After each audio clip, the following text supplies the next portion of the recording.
दोस्तों नमस्कार। आप सभी का एक बार फिर से मैं स्वागत करता हूं। दोस्तों आज इस क्लास में हम आप सभी के सामने डीपी ड्राइवर यानी कि दिल्ली पुलिस ड्राइवर के संबंध में दोस्तों आज हम फिर से एक क्वेश्चन सीरीज है लेकर आए हैं।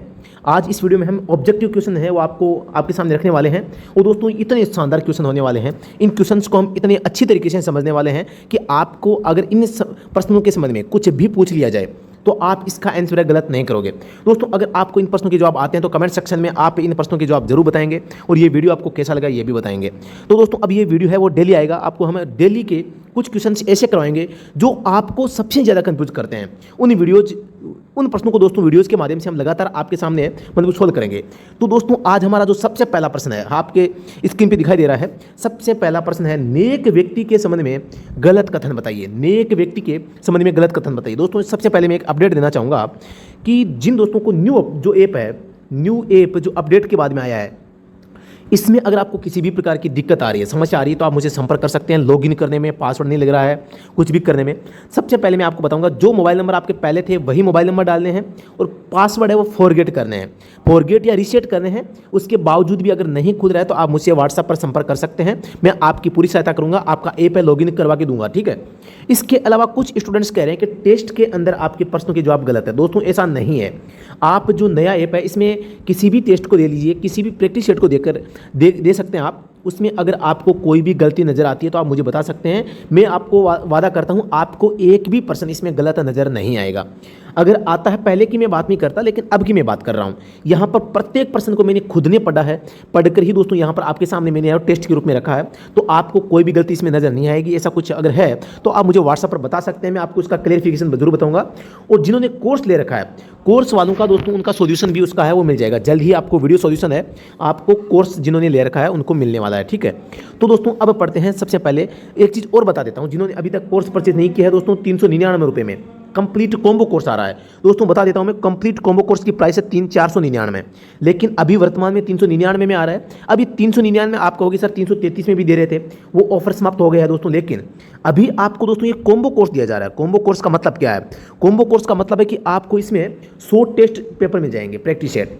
आपको फुल टेस्ट सीरीज जो डीपी ड्राइवर की वो मिल जाएगी। आपको ई बुक मिल जाएगी कंप्लीट। जो ई बुक है हमारी 6 बुक हमने लॉन्च कर रखी है। 6 बुक आपको यहाँ पर है, सभी की सभी आपको कोर्स के अंदर है, फ्री ऑफ कॉस्ट है वो मिलने वाली है। कंप्लीट वीडियो लेक्चर आपको इस सिलेबस में मिल जाएंगे प्रत्येक क्लास के। और इन वीडियो क्लास की दोस्तों पीडीएफ क्लास है वो भी आपको मिल जाएगी, यानी कि सबसे बेहतरीन तैयारी। अब दोस्तों मेरे कहने तो दोस्तों आज का हमारा पहला प्रश्न है आपके सामने स्क्रीन पे दिखाई दे रहा है। आपको कमेंट सेक्शन में इस प्रश्न का जवाब जरूर बताना है। सबसे पहला प्रश्न है नेक व्यक्ति के संबंध में गलत कथन बताइए। यानी कि नेक व्यक्ति किसे कहते हैं इसके बारे में आपको आज हम जानकारी पूरी बताऊंगा। सबसे पहले इस प्रश्न का आप जवाब है कमेंट सेक्शन में बता सकते हैं। प्रश्न नंबर 1 का ऑप्शन नंबर ए है, नेक व्यक्ति का उल्लेख धारा 134A में किया गया है, ठीक है। इसमें नेक व्यक्ति को अवार्ड के रूप में 5000 रुपये दिए जाते हैं, ठीक है। इस योजना का लाभ लेने के उद्देश्य से नेक व्यक्ति घायल व्यक्ति की सहायता करता है, ठीक है। 4 नंबर है, इस योजना की शुरुआत 15 अक्टूबर 2021 को की गई। इस प्रश्न का जो राइट आंसर है दोस्तों आपको कमेंट सेक्शन में बताना है। आप सभी इसका जो जवाब है कमेंट सेक्शन में बताएंगे। तो दोस्तों मैं इसके बारे में बता देता हूं। इसका जो ऑप्शन नंबर सी है, पहला सही है कि धारा 134 में इसका वर्णन है। दूसरा सही है कि इसमें नेक व्यक्ति को अवार्ड के रूप में 5000 रुपये दिए जाते हैं। यहाँ पर दोस्तों अगर ऐसा होता है कि नेक व्यक्ति 5000 के अवार्ड के लिए काम करता है तो दोस्तों गलत हो जाता, लेकिन लेकिन इसमें यह बताया गया है कि नेक व्यक्ति को अवार्ड के रूप में 5000 रुपये दिए जाते हैं। ये बात सही है। इस बात को अगर दूसरे सेंटेंस को थोड़ा घुमा कर दिया जाए कि भाई नेक व्यक्ति इन 5000 के लिए काम करता है तो ये बात गलत हो जाएगी। लेकिन अगर एक्चुअल में जो नेक व्यक्ति होगा दोस्तों उसको 5000 रुपये का अवार्ड है वो दिया जाता है। नंबर 3 है, इस योजना का लाभ लेने के उद्देश्य से नेक व्यक्ति घायल व्यक्ति की सहायता करता है। ये कथन दोस्तों गलत हो जाएगा, क्योंकि नेक व्यक्ति का मेन उद्देश्य ये नहीं होता कि उसे 5000 रुपये चाहिए, ठीक है। यहाँ पर 5000 रुपये लेना उद्देश्य नहीं है, उद्देश्य होता है घायल व्यक्ति की सहायता करना। लेकिन यहाँ पर उद्देश्य बताया गया तो ये कथन गलत हो जाएगा। ऑप्शन नंबर डी है, इस योजना की शुरुआत 15 अक्टूबर 2021 को की गई। ये भी सही है। तो ऑप्शन नंबर ए, बी, सी तीनों सही है दोस्तों। ऑप्शन नंबर जो सी है कि भाई नेक व्यक्ति का जो उद्देश्य होता है ये गलत होता है। उद्देश्य नहीं होता, नेक व्यक्ति का उद्देश्य होता है घायल व्यक्ति की सहायता करना। तो दोस्तों यहाँ पर मैं नेक व्यक्ति के बारे में बता देता हूँ सबसे पहले कि भाई नेक व्यक्ति होता क्या है। नेक व्यक्ति वह व्यक्ति होता है जो किसी घायल व्यक्ति की सहायता करता है, किसी घायल व्यक्ति की सहायता करता है, किसी पीड़ित व्यक्ति की सहायता करता है, किसी बीमार व्यक्ति की जो है सहायता करता है, किसी अक्षम व्यक्ति की सहायता करता है। ये 4 शब्द वहाँ पर जो इसका ऑर्डर है, आदेश है, ऑफिशियल आधिकारिक आदेश है, वहाँ पर बताए गए। तो आपको ये ध्यान रखना है कि नेक व्यक्ति आप किसे कहेंगे? जो घायल की सहायता करता है, जो पीड़ित की सहायता करता है, जो बीमार की सहायता करता है, जो अक्षम यानी किसी काम को करने में सक्षम नहीं है उसकी सहायता करता है, वह नेक व्यक्ति कहलाएगा। लेकिन इसमें कंडीशन क्या है?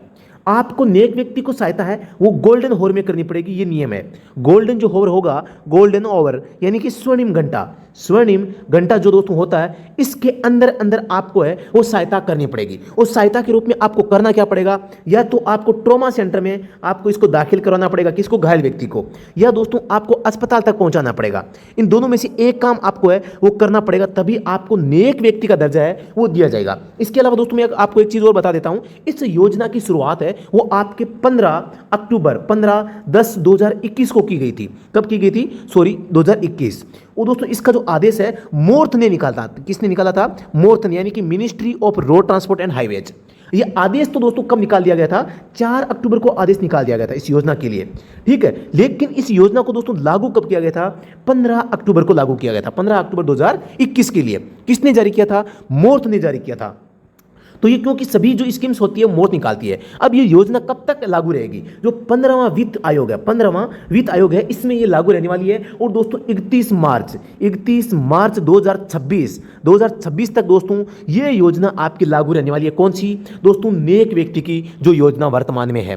अब नेक व्यक्ति का उल्लेख है मोटर व्हीकल एक्ट में धारा 134A में किया गया है। दोस्तों धारा 134A में नेक व्यक्ति का उल्लेख किया गया है। और नेक व्यक्ति कौन होगा? जो कि गोल्डन होवर में दोस्तों किसी घायल व्यक्ति को अस्पताल पहुंचाएगा या ट्रॉमा सेंटर पहुंचाएगा। ट्रॉमा सेंटर क्या होता है? जो हाईवेज अथॉरिटी है इसकी ओर से सड़क पर दोस्तों, हाईवे पर, NH पर दोस्तों स्पेशल जो है वो प्राथमिक उपचार केंद्र या अस्पताल की स्थापना की जाती है। उन्हें ट्रॉमा सेंटर के नाम से जाना जाता है, जो कि रोड एक्सीडेंट्स के लिए तुरंत वहां पर सहायता देने का काम है वो करते हैं।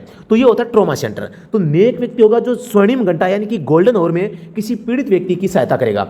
इसके अलावा दोस्तों मैं आपको यहां बता देता हूं, अब गोल्डन होवर की बात आ गई है तो गोल्डन होवर का जो उल्लेख है धारा 2 में किया गया है। धारा 2 में दोस्तों परिभाषाएं बताई गई है। उसी में दोस्तों धारा 2 की उपधारा 12A, धारा 2 की उपधारा 12A में दोस्तों यहां पर गोल्डन होवर का यानी कि स्वर्णिम घंटा उसका उल्लेख किया गया है। यानी कि किसी भी दुर्घटना के तुरंत बाद का 1 घंटे का समय जिसमें पीड़ित या घायल व्यक्ति की जान को बचाने का सबसे बेहतर समय होता है, उसे स्वर्णिम घंटा के नाम से जाना जाता है। अब मैं बात करता हूं इन दोनों में संबंध क्या है। जो नेक व्यक्ति होगा वो गोल्डन होवर में दोस्तों सहायता करेगा, तभी दोस्तों उसको नेक व्यक्ति का दर्जा दिया जाएगा। अब हम माने कि कोई व्यक्ति है वो घायल हो गया है, ये घायल व्यक्ति है दोस्तों, इसको 1 घंटे में अस्पताल पहुंचाता है, कोई व्यक्ति अस्पताल पहुंचा देता है। तो अस्पताल में इसका इलाज होगा। अस्पताल में डॉक्टर ये लिख के देगा कि भाई ये जो मरीज है वो कितना सीरियस था। इस अस्पताल की डॉक्टर की जो रिपोर्ट है उसके आधार पर ये पुलिस में इसका केस दर्ज होगा। पुलिस में दोस्तों यहाँ पर पुलिस वाले हैं, इस जो व्यक्ति है जिसने इसकी सहायता की थी इसका रिकॉर्ड मांगेंगे। इस रिकॉर्ड डॉक्टर की जो रिपोर्ट आएगी कि भाई व्यक्ति कितना इंजर्ड था, क्या सच में व्यक्ति को वहाँ पर अस्पताल पहुँचाने के लिए आवश्यकता थी, या मतलब कि एक तो ये होता है कि भी एक नॉर्मल कोई एक्सीडेंट हो गया जिसमें आपको सहायता करने की आवश्यकता नहीं है, फिर भी आप कर दिए, आप ले गए, तो उसको नेक व्यक्ति का दर्जा नहीं दिया जाएगा। नेक व्यक्ति वो होगा जब व्यक्ति घायल हो गया है, वो मतलब कि स्वयं है कुछ भी करने में सक्षम नहीं है और उसकी जान बचाने के उद्देश्य से आप उसको अस्पताल पहुंचाते हैं। तो दोस्तों ये डॉक्टर की रिपोर्ट के आधार पर, डॉक्टर की दोस्तों रिपोर्ट की जो आधार है उसके आधार पर पुलिस ये डिसाइड करेगी कि भी नेक व्यक्ति कौन है। पुलिस डिसाइड नहीं करेगी, पुलिस इसका नाम है वो अपनी रिपोर्ट में मतलब लिख लेगी। और एक जिला मजिस्ट्रेट की एक दोस्तों मतलब की समिति होती है पुलिस प्रशासन की देखरेख में, जिला मजिस्ट्रेट की देखरेख में हर 3 माह में एक समिति होती है। इस समिति में इन नामों को पेश किया जाएगा और ये समिति डिसाइड करेगी क्या सच में कोई व्यक्ति जिसने सहायता की थी वो नेक व्यक्ति है या नहीं है। अगर नेक व्यक्ति इसमें उसको मान लिया जाता है तो उसको 5,000 रुपये का 5,000 का इनाम है उसको दिया जाता है। अब मैं बात करता हूं अगर घायल व्यक्ति 1 से ज्यादा होते हैं, घायल व्यक्ति अगर 1 से ज्यादा है तो दोस्तों उसको एक बार में केवल 5,000 की राशि है वो दी जाएगी।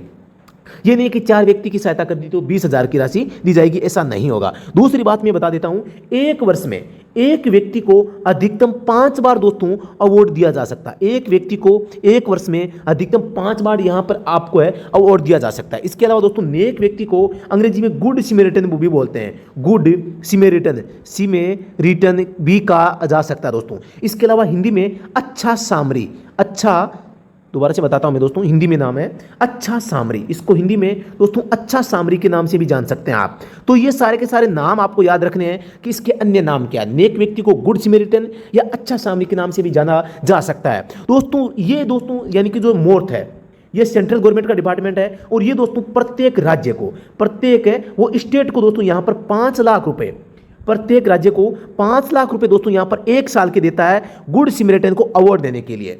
और एक जो गुड सिमेरिटन है उसको दोस्तों 5,000 रुपए दिए जाएंगे। यानी कि ये एक राज्य में अधिकतम 100 व्यक्तियों को 1 साल में दिया जा सकता है। एक वर्ष में दोस्तों, एक वर्ष में अधिकतम एक राज्य में 100 व्यक्तियों को गुड सिमेरिटन का दर्जा है वो दिया जा सकता है, उनको इनाम है वो दिया जा सकता है। इसके अलावा दोस्तों मैं राष्ट्रीय स्तर की बात करता हूं तो आपको राष्ट्रीय स्तर पर पूरे देश में दोस्तों यानी कि जो मोर्थ डिपार्टमेंट है वो 10 सबसे अच्छे जो गुड सिमेरिटन होते हैं, गुड सिमेरिटन, उनको दोस्तों 1 लाख तक का अवार्ड देता है।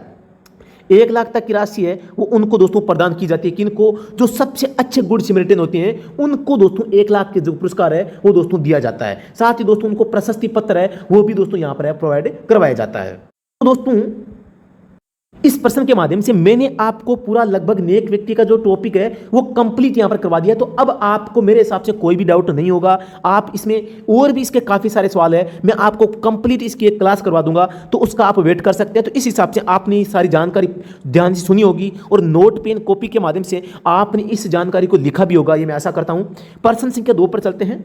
तो दोस्तों इस प्रश्न का जो सही जवाब है ऑप्शन नंबर 3, इस योजना का लाभ लेने के उद्देश्य से नेक व्यक्ति घायल व्यक्ति की सहायता करता है। बिल्कुल नहीं दोस्तों, वो 5,000 रुपए के लिए घायल की सहायता है वो नहीं कर सकता। प्रश्न संख्या 2 देखते हैं। प्रश्न संख्या 2, वाहन के टैक्स या कर के संबंध में गलत कथन को चुनना है। वाहन के टैक्स यानी कि जो व्हीकल जो आपका कर होता है, जिसे कर या टैक्स कह सकते हैं, निजी कारों को 15 साल के लिए एक साथ ही टैक्स भरना पड़ता है। आपको गलत कथन बताना है दोस्तों। परिवहन वाहनों को 1 साल के लिए टैक्स भरना पड़ता है। नए परिवहन वाहनों को पहली बार 2 साल के लिए टैक्स है वो भरना पड़ता है। प्राइवेट वाहनों को 15 साल बाद 5 साल का टैक्स है वो भरना पड़ता है। तो यहां पर आपका जो जवाब है कमेंट सेक्शन में आ जाना चाहिए। इसका जवाब, सही जवाब क्या होगा, हो सकता है आपको कमेंट सेक्शन में इसका सही जवाब बताना है कि इनमें से गलत कथन कौन सा है। तो दोस्तों चर्चा करते हैं। सबसे पहला ऑप्शन, निजी वाहनों का दोस्तों पंजीकरण है यानी कि आरसी दोस्तों 15 साल के लिए बनाई जाती है और 15 साल के लिए दोस्तों टैक्स है वो पे किया जाता है। तो कथन 1 सही है। परिवहन वाहनों का 1 साल के लिए टैक्स भरना होता है, बिल्कुल सही बात है। आरसी तो दोस्तों यहाँ पर परिवहन वाहनों की आरसी वो 15 साल के लिए होती है दोस्तों, लेकिन टैक्स है इसका दोस्तों प्रत्येक 1 साल के लिए दिया जाता है। नए परिवहन वाहनों को पहली बार 5 साल के लिए टैक्स है वो भरना पड़ता है, तो यहाँ पर यह कथन गलत हो जाएगा। प्राइवेट वाहनों को 15 साल बाद 5 साल का टैक्स है वो भरना पड़ता है। तो दोस्तों यहाँ पर एक प्रश्न ये भी पूछा जा सकता है कि दोस्तों जो एक तो होता है निजी कार या निजी व्हीकल, एक होता है परिवहन वाहन, इनमें से ये भी प्रश्न पूछा जाता है कि कौन से व्हीकल के लिए आपके पास में फिटनेस प्रमाण पत्र होना आवश्यक है। तो फिटनेस प्रमाण पत्र दोस्तों परिवहन वाहन के लिए दोस्तों होना जरूरी है। निजी वाहनों के लिए फिटनेस प्रमाण पत्र दोस्तों आरसी के पंजीकरण के साथ में ही दिया जाता है, यानी कि जितना उसका पंजीकरण प्रमाण पत्र होगा उतना ही उसका टैक्स है वो एक साथ पे हो जाता है दोस्तों। यहाँ पर मैं बता देता हूँ, जो निजी जो वाहन होते हैं इनका पंजीकरण प्रथम बार 15 साल के लिए किया जाता है और उसके बाद में 5 साल के लिए या जितना भी किया जाता है उतना ही दोस्तों टैक्स है उसके साथ में है वो पे कर लिया जाता है। लेकिन जो परिवहन यानी कि परिवहन वाहन होते हैं उनका दोस्तों प्रत्येक साल है उसका टैक्स है वो भरना पड़ता है। तो दोस्तों इस प्रश्न का जो सही जवाब है ऑप्शन नंबर सी सही हो जाएगा। नए परिवहन वाहनों को पहली बार 5 साल के लिए टैक्स है वो भरना पड़ता है। तो ये मतलब कि सेंटेंस है वो गलत हो जाएगा दोस्तों। अगले प्रश्न पर मैं चलता हूं। प्रश्न संख्या 3 है, नीचे दिए गए कथनों में से सही कथन है। तो दोस्तों यहां पर आपको गलत कथन, सही कथन नहीं है मतलब कि गलत कथन बताना है। सही कथन नहीं है मतलब कि सही कथन नहीं है मतलब कि गलत कथन कौन सा है।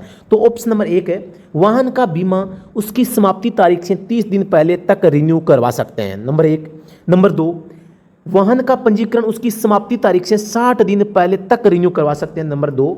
नंबर 3, चालक लाइसेंस को उसकी समाप्ति तारीख से 45 दिन पहले तक रिन्यू करवा सकते हैं, नंबर 4।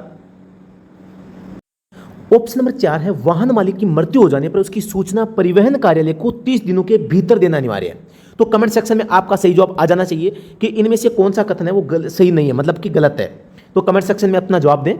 तो चलो दोस्तों मैं बता देता हूं आपको। ऑप्शन नंबर 1, वाहन का बीमा उसकी समाप्ति तारीख से 30 दिन पहले तक रिन्यू करवा सकते हैं। बिल्कुल सही बात है। यानी कि आपका जो इंश्योरेंस है दोस्तों, बीमा है, वाहन का बीमा होता है दोस्तों, अगर माना कि 1 अगस्त 2022 को खत्म होने वाला है तो आप दोस्तों इसको 1 जुलाई 2022 से इस डेट के बीच में कभी भी है आप इसको रिन्यू करवा सकते हैं। यानी 1 माह पहले का जो टाइम है इसमें आप एडवांस रिन्यू करवा सकते हैं, लेकिन आप 31, 32 या 35 दिन एडवांस नहीं करवा सकते। तो ये मतलब की बात आ जाती है बीमा की। वाहन बीमा के बारे में मैं बता देता हूं। वाहन का जो बीमा किया जाता है, मोटर व्हीकल एक्ट जो है, मोटर व्हीकल एक्ट की जो धारा 146 है, ये इसमें ये कहा गया है कि आपके पास में जो है आप वाहन का बीमा होना जरूरी है। वो भी कौन सा? कम से कम तृतीय पक्ष बीमा। अब ये तृतीय पक्ष बीमा क्या होता है? यानी कि मैंने आपको कई बार बता दिया है कि बीमा, यहां पर बीमा 3 पार्टियां होती है, 1 party, number 2 party, number 3 party. यानी नंबर 1 पार्टी में वाहन का मालिक हो गया, नंबर 2 कंपनी हो गई, नंबर 3 दोस्तों तीसरा व्यक्ति जिसका नुकसान होता है। यानी कि आपकी गाड़ी है, आप किसी माना कि जयपुर से जोधपुर जा रहे हैं, जयपुर से दिल्ली जा रहे हैं और जाते समय किसी एक जो गांव का कोई व्यक्ति होता है वो घायल हो जाता है, उसकी टांग टूट जाती है। तो भाई गाड़ी आपकी है, कंपनी बीमा जिसने किया है वो दूसरी है, उस व्यक्ति का क्या दोष है? नहीं है ना। तो इसलिए उस व्यक्ति को मुआवजा कौन देगा? ये कंपनी देगी। इसलिए ये होता है थर्ड पार्टी बीमा। तो किसी भी व्हीकल का वो थर्ड पार्टी बीमा होना जरूरी है। अंग्रेजी में तो थर्ड पार्टी बोलते हैं और हिंदी में तृतीय पक्ष बीमा बोलते हैं। यानी कि जो तीसरे व्यक्ति का नुकसान हुआ है उसकी भरपाई करने का बीमा है वो कम से कम हर जो वाहन है उसका होना चाहिए। तो यहां पर धारा 146 आपको याद रखना है और उल्लंघन करने पर धारा 196 है, उसके तहत जुर्माना दिया जाता है। जुर्माना कितना होता है? 1000 से 2000 किसके कंडीशन में? LMV के चक्कर में, और 2000 से 4000 रुपए ये होता है दोस्तों HMV। अगर व्हीकल आपका है और आपने बीमा नहीं करवा रखा है तो दोस्तों इस प्रकार से जुर्माना आपको देना पड़ता है। तो धारा 146, 196 जुर्माना 146 में और अनिवार्यता 146 में। तो ये आपको ध्यान में वो रखना है। इसके अलावा दोस्तों नंबर ऑप्शन 2 पे चलते हैं। वाहन का पंजीकरण उसकी समाप्ति तारीख से 60 दिन पहले तक रिन्यू करवा सकते हैं। ये भी दोस्तों सेंटेंस सही है। यानी कि आपका जो आरसी है वाहन का, उसको एक्सपायर होने का जो 60 दिन पहले का टाइम है उसमें आप रिन्यू करवा सकते हैं। अगर 65 दिन बचे हैं एक्सपायरी में तो आप इसे रिन्यू है दोस्तों नहीं करवा पाएंगे। केवल 60 दिन पहले एडवांस में आप रिन्यू करवा सकते हैं। अब मैं बात करता हूं एक्सपायर के बाद की। तो दोस्तों एक्सपायर होने के आप 1 दिन बाद भी गाड़ी को नहीं चला सकते, ये आपको ध्यान रखना है। रिन्यू तो आप बाद में करवा सकते हैं लेकिन आप वाहन का उपयोग है वो नहीं कर सकते, क्योंकि पंजीकरण समाप्त हो चुका होता है और पंजीकरण समाप्त होने के बाद में व्हीकल का प्रयोग करना गैर कानूनी है। तो यहां पर जो व्हीकल की आरसी का संबंध में आया है तो दोस्तों आरसी को 60 दिन पहले रिन्यू करवा सकते हैं। इसका उल्लेख मोटर व्हीकल एक्ट की धारा 39 में किया गया है। साथ ही दोस्तों मैं बता देता हूं धारा 190 और धारा 192 में लगाई जाती है अगर आपने धारा 39 के तहत आरसी नहीं बनवाई तो यहां पर मैं आपको बता देता हूं अगर आप आरसी यानी कि पंजीयन नहीं करवाते हैं गाड़ी का या पंजीकरण नहीं करवाते हैं तो धारा 190 लगती है। और दोस्तों अगर आप किसी गलत तरीके से इस मतलब कि पंजीकरण का प्रयोग करते हैं या गलत तरीके से बनवाते हैं, गलत कागजों से बनवाते हैं, तोड़ फोड़ करते हैं, आरसी में बदलाव करवा लेते हैं, मिथ्या दस्तावेज दे लेते हैं, गलत दस्तावेज देकर बनवा लेते हैं तो दोस्तों धारा 192 में लगती है। यानी कि पंजीकरण के संबंध में आपने कोई अपराध किया है। एक तो अपराध ये होता है कि आपने बनाया नहीं, तो ये तो एक नॉर्मल सामान्य अपराध होता है। लेकिन एक होता है कि आप जानबूझकर चालाकी से अपराध करते हैं, जैसे कि गलत उपयोग है, तोड़ मरोड़ है, गलत दस्तावेज देना है, गलत किसी दूसरे व्हीकल पर प्रयोग कर लेते हैं तो धारा 192 है यहां पर आपके ऊपर है वो लगाई जाती है। इसके अलावा दोस्तों मैं बता देता हूं आरसी के संबंध में जो फॉर्म होते हैं, यहां पर आपको 20 नंबर फॉर्म याद रखना है। किसका है? न्यू रजिस्ट्रेशन का होता है। नंबर 21 है वो दोस्तों बिक्री के संबंध में होता है। नंबर आपका फॉर्म नंबर 23 है दोस्तों, 23 स्मार्ट कार्ड जो होता है आरसी का वो होता है। फॉर्म नंबर 25 है दोस्तों रिन्यू का होता है। और फॉर्म नंबर 26 है दोस्तों डुप्लीकेट आप आरसी चाहते हैं उसके लिए फॉर्म नंबर 26 है वो यहां पर भरा जाता है। फॉर्म नंबर 27 है वो असाइनमेंट के लिए होता है। फॉर्म नंबर आपके 34 और 35 है वो दोस्तों हाइपोथेटिकेशन के लिए होता है। यानी आप वाहन को गिरवी रखते हैं या गिरवी रखने के बाद में उस समझौते को समाप्त करते हैं तो 34 तो समझौता करना और 35 में समझौता समाप्त करना, इस प्रकार से फॉर्म होते हैं। तो आपको ये सारी चीजें याद रखनी है। नंबर 3 ऑप्शन है चालक लाइसेंस को उसकी समाप्ति तारीख से 45 दिन पहले तक रिन्यू करवा सकते हैं। तो यहाँ पर 45 दिन नहीं होगा दोस्तों, यहाँ पर केवल है वो 30 दिन की अवधि होगी। चालक लाइसेंस को उसकी समाप्ति तारीख से 45 दिन पहले तक रिन्यू करवा सकते हैं। आपको 45 दिन नहीं, एडवांस में केवल 30 दिन का आपको टाइम है वो मिलता है। किसके लिए दोस्तों? यहाँ पर डीएल के लिए। डीएल के लिए दोस्तों यहाँ पर ये लिखा गया है धारा 3 में कि आपके पास में डीएल होना चाहिए। धारा 4 में लिखा गया है कि आपकी उम्र है वो जिस श्रेणी का वाहन चला रहे हैं उसके हिसाब से आपकी आयु हो जानी चाहिए। धारा आपकी जो 8 है वो लर्निंग लाइसेंस के संबंध में है, लर्निंग लाइसेंस। धारा 9 है वो लाइसेंस के संबंध में शैक्षिक योग्यता को उल्लेख करते हैं। इस प्रकार से दोस्तों धारा 16 की बात करता हूं मैं। धारा 16 विकलांगता के आधार पर आपके अगर पास में लाइसेंस है तो आपका लाइसेंस विकलांगता के आधार पर या बीमार हो गए हैं, आप बीमार हो गए हैं तो गवर्नमेंट है आपका लाइसेंस या परिवहन विभाग लाइसेंस है वो रिवर्ट करवा सकता है। इस प्रकार से लाइसेंस के संबंध में ये धाराएं हैं। लाइसेंस के संबंध में मैं बात करता हूं रिन्यू की। तो रिन्यू के संबंध में काफी अच्छे फैक्ट यहां पर आपके सामने मैं रखने जा रहा हूं। सबसे पहली बात है, आप अगर इसको 30 दिन पहले रिन्यू करवा लेते हैं तो कोई बात नहीं है, ठीक है। 30 दिन बाद में करवा लेते हैं तो भी ठीक है। आपको कोई भी अतिरिक्त शुल्क नहीं देना, केवल रिन्यू शुल्क देना है। क्या देना है? केवल रिन्यू शुल्क आपको देना पड़ेगा 30 दिन पहले और बाद में। और अगर आप इस 30 दिन पहले या बाद में करवा लेते हैं तो आपका लाइसेंस है वो एक्सपायर नहीं माना जाएगा, वो कंटिन्यू हो जाएगा। क्या हो जाएगा? कंटिन्यू हो जाएगा। माना कि आपका लाइसेंस है 1 जुलाई को एक्सपायर हो गया, 1 जुलाई 2022 को एक्सपायर हो गया है और आप इसको 15 जुलाई को आप इसे रिन्यू करवा लेते हैं तो इसको 1 जुलाई से कंटिन्यू ही माना जाएगा, न कि 15 जुलाई से। लेकिन आप दोस्तों यहां पर 30 दिन बाद से इसको रिन्यू करवाते हैं, 30 दिन से लेकर 1 वर्ष के भीतर। तो दोस्तों जिस दिन आपने आवेदन किया है उसी दिन से दोस्तों आवेदन किया होगा, उसी दिन से रिन्यू है इसको माना जाएगा। साथ ही दोस्तों केवल यहां भी आपको है केवल शुल्क देना है, रिन्यू शुल्क देना है, न कि कोई पेनल्टी। यानी कि आपको 1 वर्ष तक कोई भी पेनल्टी यहां पर आपको देने की आवश्यकता नहीं है दोस्तों। क्या पेनल्टी या विलंब शुल्क आपके नहीं लगेगा। लेकिन आप अगर 1 वर्ष के बाद में आवेदन करते हैं रिन्यू के लिए, 1 वर्ष के बाद में रिन्यू करवाते हैं तो दोस्तों आपको पेनल्टी भी देनी पड़ेगी और रिन्यूअल जो चार्ज है वो भी दोस्तों आपको यहां पर है वो देना पड़ेगा। अब ये रिन्यूअल चार्ज और पेनल्टी कब तक के लिए मान्य है? वो दोस्तों आपकी 1 साल से लेकर 5 साल के बीच में आपको पेनल्टी और रिन्यूअल जो चार्ज है वो दोस्तों आपको देना होता है। लेकिन अगर आप 5 साल तक आप रिन्यू नहीं करवाते हैं और 5 साल के बाद में रिन्यू करवाते हैं दोस्तों तो दोस्तों आपका लाइसेंस है एक प्रकार से एक्सपायर होने के साथ से रद्द माना जाएगा, यानी उसको समाप्त माना जाएगा।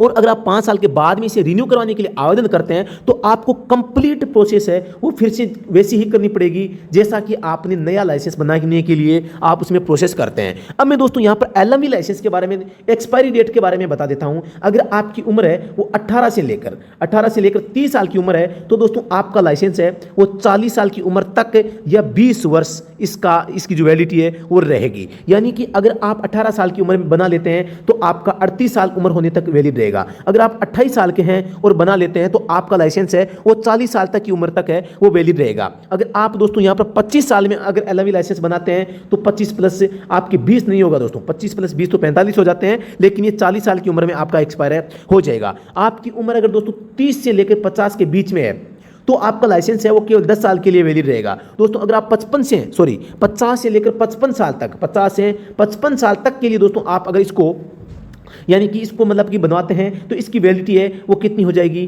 5 साल के लिए हो जाएगी। अगर आप 55 से दोस्तों या 60 साल के बीच में बनाते हैं, यहां पर दोस्तों एक चीज मैं और बताना चाहूंगा, 50 से 55 के बीच में अगर आप बनाते हैं, 50 से 55 के बीच में आपको यह ध्यान देना है कि अगर आप 50 से 55 साल की उम्र में इसे बना लेते हैं तो यहां पर आपका जो लाइसेंस है 50 से 55 के बीच में बनाते हैं तो आपका 5 साल या दोस्तों 60 साल की उम्र होने तक ये वैलिड है वो रहेगा।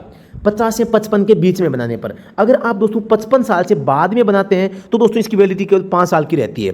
अब मैं बात करता हूं एचएमवी लाइसेंस की। तो दोस्तों एचएमवी लाइसेंस 5 साल के लिए वैलिड रहता है और खतरनाक वाहन चलाने के लिए दोस्तों जो होता है खतरे के लिए दोस्तों इसकी वैलिडिटी 3 साल होती है। मैं बता देता हूं 2019 के अमेंडमेंट से पहले इसकी वैलिडिटी 3 साल थी और खतरनाक वाहन चलाने के लिए 3 साल की जगह 1 साल थी। तो आपको दोस्तों ये भी ध्यान में है वो रखना है। इसके अलावा दोस्तों यहाँ पर मैं एक चीज़ आपको और बताना चाहूँगा मेडिकल सर्टिफिकेट के बारे में। दोस्तों यहाँ पर आप अगर एलएमवी लाइसेंस बनाते हैं तो मेडिकल सर्टिफिकेट देने की आवश्यकता नहीं है, या मेडिकल के रूप में फॉर्म नंबर 1 आपको स्व घोषणा के रूप में भरना है। और एचएमवी अगर आप बनाते हैं तो दोस्तों यहाँ पर फॉर्म नंबर 1A यानी कि डॉक्टर से आपको मेडिकल प्रमाण पत्र है आपको बनाकर है वो देना पड़ेगा। तो इस प्रकार से दोस्तों इस जो पर्सन है इसका ऑप्शन नंबर 4 देखते हैं।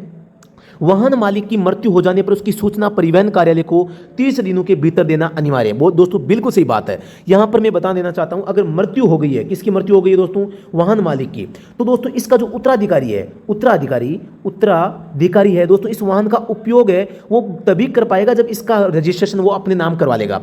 लेकिन दोस्तों अगर इसका उपयोग करना चाहता है तो उसे 30 दिनों में रजिस्ट्रेशन करवाना पड़ेगा। अगर दोस्तों यहां पर वो उपयोग नहीं करता, केवल रखता है, तो दोस्तों केवल 30 दिनों में इसकी सूचना देनी है और 90 दिनों में दोस्तों इसका पंजीकरण है वो अपने नाम है वो करवाना पड़ेगा। इस प्रकार का यहां पर नियम है वो दिया गया है। यानी कि आपको 30 दिनों के भीतर केवल सूचना देनी है और पंजीकरण है वो कंप्लीट ट्रांसफर है वो 90 दिनों के भीतर आपको हर हालत में है वो करवाना ही पड़ेगा। यहां पर एक चीज मैं और बता देता हूं, अगर आप अपने व्हीकल को एक स्थान से दूसरे स्थान पर दूसरे राज्य में ले जाते हैं तो इसकी अधिकतम सीमा आपकी 12 माह होती है। यानी कि राजस्थान का कोई व्हीकल है, आप दिल्ली में 12 महीने तक रोक सकते हैं। लेकिन ये 12 महीने जो रोकते हैं वो एक प्रकार से अस्थायी, मतलब कि ये होना चाहिए, ये नहीं कि आप स्थायी रूप से वहां पर बस चुके हैं और फिर भी 12 महीने तक वेट करते हैं, ऐसा नहीं होना चाहिए। अब ये मतलब कि ट्रांसफर, एक स्टेट अगर आप चेंज कर लेते हैं तो दोस्तों 12 महीने की वैलिडिटी इस प्रकार से है कि आप अस्थायी रूप से दूसरे स्टेट में 12 महीने तक रह सकते हैं। लेकिन अगर आप किसी दूसरे राज्य में स्थायी रूप से चले गए हैं, स्थायी रूप से आप निवास करने लगे हैं, तो आपके पास में मात्र 30 दिन का टाइम होता है। इस 30 दिनों के भीतर आपको आरटीओ कार्यालय में इसकी सूचना है वो देनी आवश्यक होती है। तो ये चीज भी आपको ध्यान में है वो रखनी है। आगे में अगले प्रश्न पर मैं बात करता हूं। प्रश्न संख्या 4 है, 2 स्ट्रोक इंजन होते हैं, water cooled, air cooled, oil cooled और इनमें से कोई नहीं। बहुत सिंपल प्रश्न है। 2 स्ट्रोक इंजन और 4 स्ट्रोक इंजन, यानी एक तो 2 स्ट्रोक इंजन होते हैं, एक 4 स्ट्रोक इंजन होते हैं। अभी स्ट्रोक क्या होता है दोस्तों मैं बता देता हूं पहले।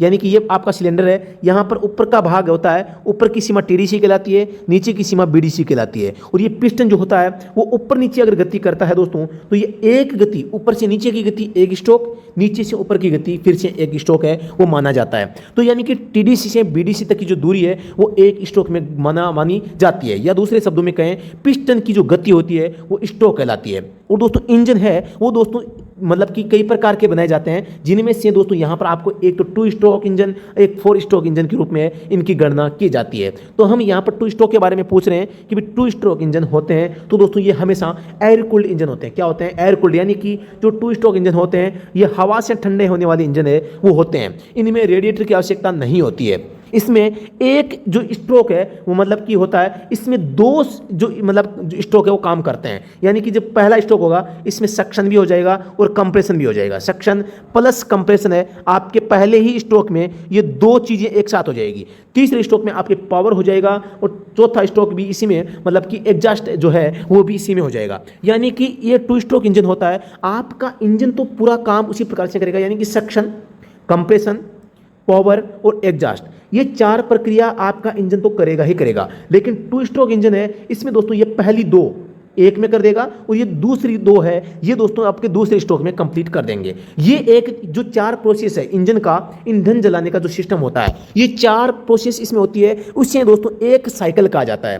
तो 2 स्ट्रोक इंजन होता है, इसमें 2 स्ट्रोक में एक साइकिल चक्र पूरा हो जाता है। तो ये आपको ध्यान रखना है। तो 2 स्ट्रोक इंजन होते हैं एयर कूल्ड। अगले प्रश्न पर मैं बात करता हूं दोस्तों, गियर बॉक्स में किस नंबर का गियर ऑयल प्रयोग किया जाता है? बहुत अच्छा प्रश्न है। SAE 40, SAE 60, SAE 90, SAE 30। तो यहां पर इस प्रश्न का जवाब आपको जो कमेंट सेक्शन में है वो जरूर बताना है। गियर बॉक्स में किस प्रकार का दोस्तों यहां पर जो है मतलब कि प्रयोग किया जाता है, गियर ऑयल का ग्रेड आपको यहां पर है वो बताना है। यहां पर मैं आपको एक चीज बताना चाहूंगा। सबसे पहले मैं आपको इस प्रश्न का जवाब बता देता हूं, गियर बॉक्स में किस प्रकार का जो, यानी कि गियर बॉक्स का मतलब है ट्रांसमिशन सिस्टम।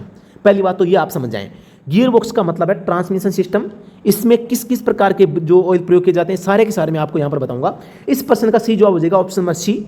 अब मैं आपको एक एक करके बताता हूं। सबसे पहले आता है क्लच, नंबर 2 आता है ब्रेक। क्लच और ब्रेक में दोस्तों डॉट 0.3 या 0.4 यानी डॉट 3 और डॉट 4 ग्रेड का जो आपका ऑयल होता है वो क्लच और ब्रेक में डाला जाता है। यहां पर SAE 40 की बात करते हैं तो दोस्तों ये इंजन के लिए होता है, ENGINE इंजन के लिए होता है। यहां पर SAE 60 किसी में नहीं होता। SAE 90 की मैं बात करता हूं तो यहां पर ये स्टीयरिंग में होता है। किस में होता है? स्टीयरिंग में होता है। दोबारा से बता देता हूं मैं, डॉट 3 और डॉट 4 है वो आपकी C और B यानी कि क्लच और ब्रेक में। आपका जो SAE 40 होता है वो दोस्तों E यानी कि इंजन में, ऐसे ही 90 यानी कि ये स्टीयरिंग में होता है, ठीक है, स्टीयरिंग में होता है। और ऐसे ही 140, ऐसे ही 140 होता है, वो दोस्तों आपका डिफरेंशियल में है, वो इसका प्रयोग है वो किया जाता है। इसके अलावा दोस्तों मैं बता देता हूँ, आपका जो ट्रांसमिशन सिस्टम होता है इसमें भी दोस्तों 80W 90 का जो ग्रेड का जो ऑयल है वो प्रयोग ट्रांसमिशन सिस्टम में वो किया जाता है। तो यहाँ पर आप 90 जो ग्रेड का ऑयल होता है वो एस के साथ में दोस्तों आप टी भी लिख सकते हैं, यानी कि ट्रांसमिशन सिस्टम। तो आप इन सारों का आपको ध्यान में वो रखना है कि भी कहाँ पर किस प्रकार का जो है मतलब इंजन ग्रेड है का ऑयल है वो प्रयोग किया जाता है। तो सभी के बारे में मैंने आपको बताने का प्रयास किया है। फिर से मैं रिपीट कर देता हूँ, आपके ऐसे ही 40 इंजन में आएगा, ऐसे ही 90 आपका स्टीयरिंग में, और आपके एक स्टीयरिंग में आ गया और एक ट्रांसमिशन सिस्टम में आ गया। हाँ सॉरी, एक तो इंजन में आ जाएगा और एक इंजन में नहीं आएगा, एक तो ट्रांसमिशन सिस्टम में आ जाएगा और एक स्टीयरिंग में आ जाएगा। ये ऐसे ही 90 का आ जाएगा, 40 है वो सी और बी में आ जाएगा, और 140 है वो डिफरेंशियल में आ जाएगा। तो ये आपको 3-4 जो चीज़ें हैं आपको यहाँ पर ध्यान है वो रखनी है। तो दोस्तों आज इस क्लास में हम केवल 5 ही प्रश्न है वो इसका सोल्यूशन करेंगे, बाकी के जो प्रश्न है कल भी हम देखेंगे, क्योंकि क्लास काफ़ी लंबी हो चुकी है। और हम ये चाह रहे हैं कि हर दिन आपको एक छोटी सी क्लास दी जाए, छोटी सी क्लास, कुछ ऐसी क्लास दी जाए जिसमें आपको भी पढ़कर है वो मज़ा आ जाए और कुछ सीखने को भी मिले। हम हर कहीं से भी ऐसे कोई क्वेश्चन उठा देंगे और आपके सामने यहाँ पर रख देंगे तो उसका कोई मतलब नहीं रखता। हम प्रश्न कम रख सकते हैं लेकिन यहाँ पर डेफिनेशन अच्छी दें, आपको समझाएं, जिससे कि आपका जो मतलब कि जो डाउट है वो क्लियर हो, तो मजा आया दोस्तों। तो दोस्तों आपको कमेंट सेक्शन में ये बताना है कि दोस्तों ये क्लास आपके लिए कितनी मददगार है, इस क्लास से आपको कुछ नया सीखने को मिला है या नहीं मिला है। अगर मिला है तो दोस्तों कमेंट सेक्शन में आप जरूर बताएंगे। तो दोस्तों अभी तक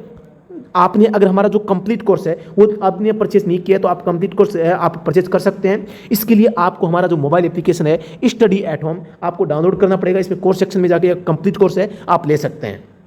तो दोस्तों ये क्लास आज यहीं एंड करते हैं। किसी भी प्रकार का कोई समस्या हो, कोई डाउट हो तो कमेंट सेक्शन में बताएं, और अगर ये क्लास कैसी लगी ये भी आप जरूर बताएंगे। कोई सुझाव आपका है तो वो भी आप बता सकते हैं। हेल्पलाइन नंबर आपको यहाँ पर दिख रहे हैं। ऐप के संबंध में कोई भी आपका सुझाव है, ऐप में कोई समस्या आ रही है तो आप मुझे संपर्क करके बता सकते हैं। यहाँ पर आपको दोस्तों एक चीज़ और बता देता हूँ, इस ऐप के अंदर आपको कंप्लीट सिलेबस की बुक भी यहाँ पर अपलोड कर दी गई है। कंप्लीट सिलेबस की दोस्तों यहाँ पर जो बुक है वो दोस्तों आपको यहाँ पर मिलती है दिल्ली पुलिस ड्राइवर के लिए। कंप्लीट सिलेबस बुक आपको मात्र 99 रुपये में मिलती है।